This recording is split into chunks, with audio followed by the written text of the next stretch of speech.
질문하실 거 있으면 질문을 하셔도 됩니다. 차라리 한 4년쯤 있다가 사는 게 좋을까요? 라고 했는데요. 이거 되게 위험한 발상일 수 있어요. 왜냐면은 4년 뒤에 사면요. 과연 집값이 어떻게 돼 있을까요? 지금 한번 생각을 해보시면요. 과거에 내가 집을 사려고 했을 때가 항상 가장 비쌌어요. 항상 비쌌단 말이에요. 근데 지금 비싸죠? 지금 보니까 지금 호가가 올라갔네? 비싸죠? 하지만요, 4년 뒤는 더 비싸져 있을 거예요.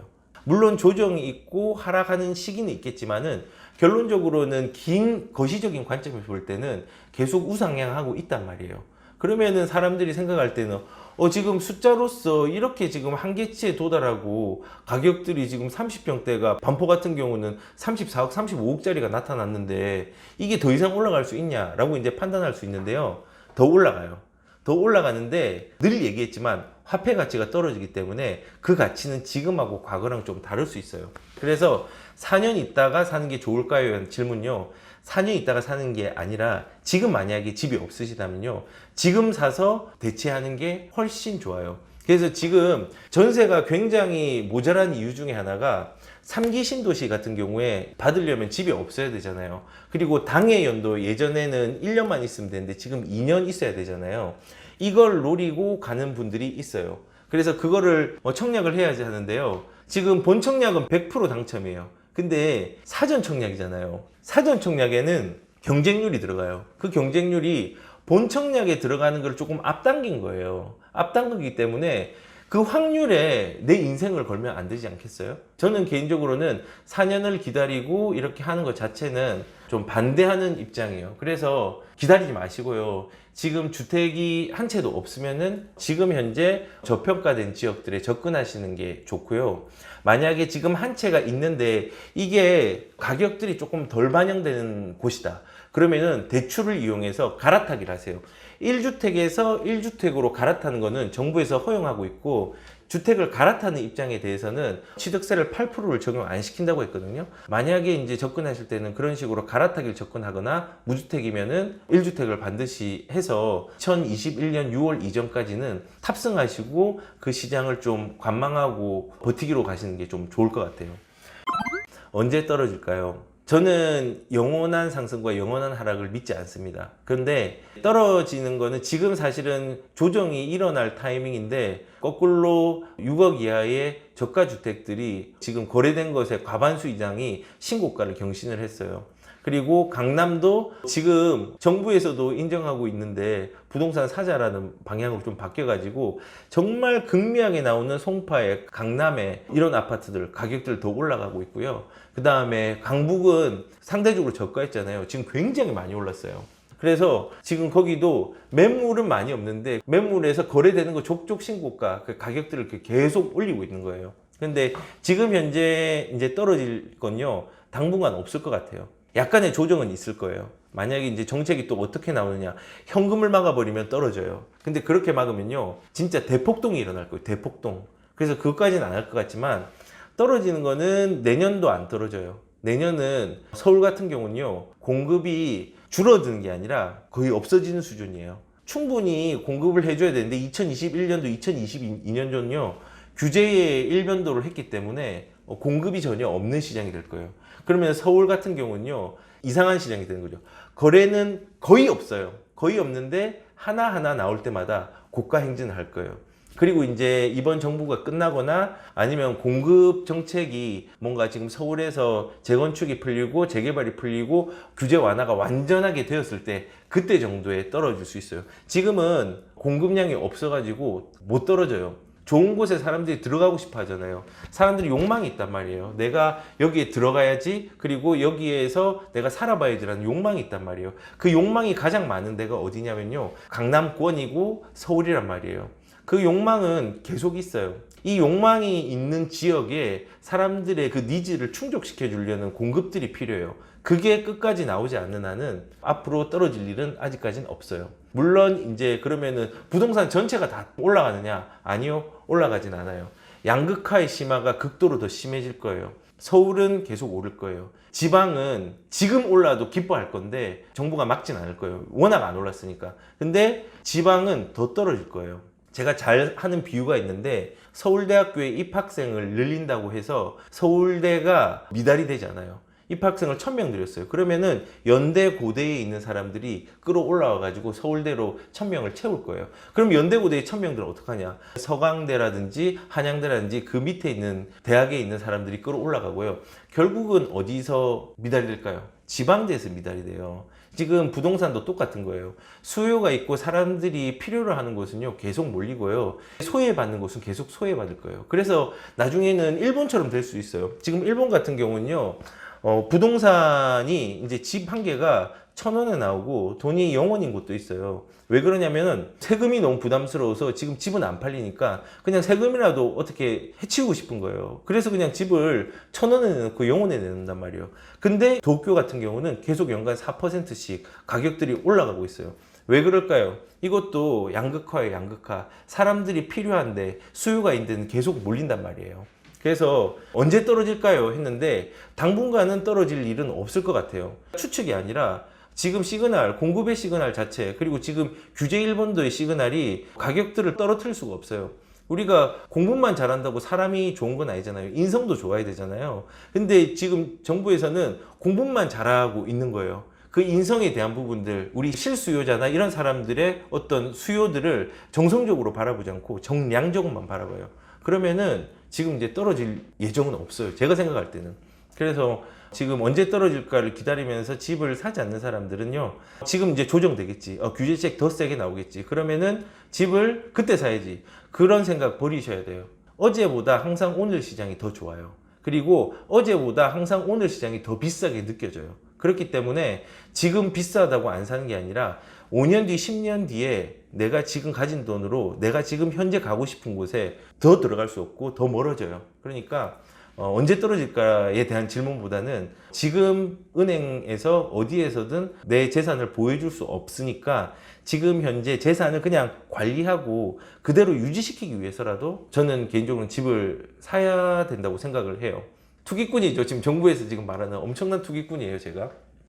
임대차 3법은 임대사업자 아니어도 해당되는 거죠.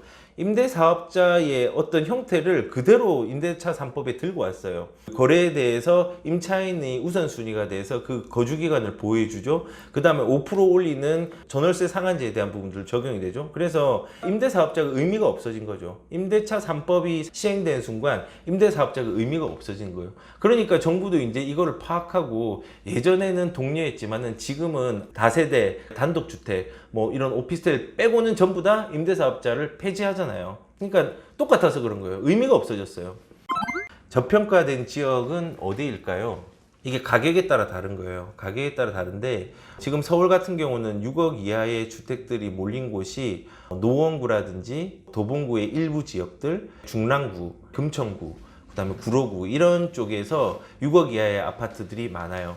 근데 지금 이게 7.10 대책이 난 이후에 가격들이 많이 올라가고 있어요. 많이 이미 반영이 되어 가지고 이제 6억짜리가 조금 더 극미해졌을 거예요. 그래서 제가 방금 말했던 지역들 중심으로 가격들이 이제 저평가된 지역은 호재가 분명히 옆에 있어야 돼요. 예를 들어서 재건축이 안 되는 아파트라도 상관없어요. 상계주공 7단지 같은 경우는요, 노원에 바로 붙어 있어요. 일자리의 호재에 바로 붙어 있는데 재건축은 되지 않아요. 근데 재건축이 되지 않더라도 입지 여건이 워낙 좋기 때문에 6억 이하의 주택, 무주택자라면 대출을 이용해서 해도 되는 거예요. 그리고 제가 예전에 이제 그 6억 이하의 아파트에 대한 부분들 영상을 띄웠는데 어떤 분이 그러더라고요. 아니 6억 이하의 아파트들 예전부터 안 올랐는데 지금 당연히 안 오르겠지. 왜 지금 이 저평가된 것들을 나중에 오른다고 하느냐. 그냥 가격이 싼 거는 지금 6억이 안 올랐다는 것은 서울에서 앞으로도 오를 수 없는 거다라고 이제 얘기하시는 분이 있더라고요.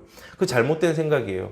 2억짜리가 5억 5천이 된 것도 있고요. 1억짜리가 4억이 된 것도 있어요. 중요한 거는 그냥 가격이 싸서 그대로 있는 거는 문제가 있는데요.